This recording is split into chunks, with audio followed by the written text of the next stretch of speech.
Jagi kebersihan. Assalamualaikum warahmatullahi wabarakatuh. Ingkang kinurmatan Ibu Kepala Sekolah Ibu Ismawati Aisyah SAG MPD. Ingkang kula hormati Bapak Ibu Guru lan karyawan-karyawati. Ingkang boten kesupen rencang-rencang ingkang kula tresnani. Ingkang sepisan sumangga kula panjenengan sedaya ngaturaken puji syukur dhateng Gusti Allah ingkang Maha Welas Asih, ingkang tansah paring nikmat saha rahmat satemah kula saha panjenengan tasih saged pados ngelmu inggih menika, tasih saged sinau wonten ing pawiyatan kita menika.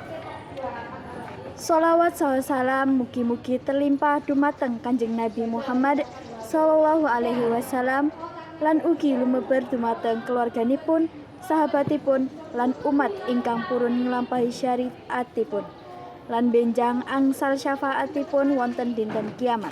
Amin. Amin. Lanjut. Hadirin ingkang kula tresnani, kebersihan wonten ing sekolahan kita sedaya kedah dipunjagi amargi sekolahan punika panggonan kita sedaya madosi ngelmu. Ing jaman sakniki kathah lare-lare ingkang bucal rereget sembarangan ingkang ndadosaken lingkungan sekolah reget.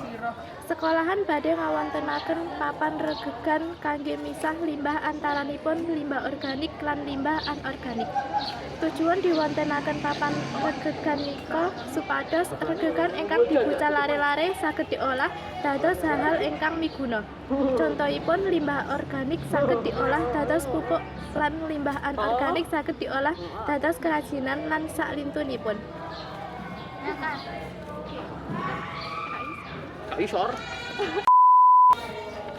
Ingkang menika kita sedaya supaya sebagai warga lingkungan sekolah sareng-sareng semangat anggenipun jagi sekolah supados lingkungan kita niku resik lan bebas sareng penyakit.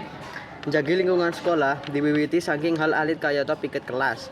Cekap semanten ingkang kula aturaken mbok bilih wonten klenta-klentonipun kula nyuwun pangapunten. Wassalamualaikum warahmatullahi wabarakatuh. Gacor.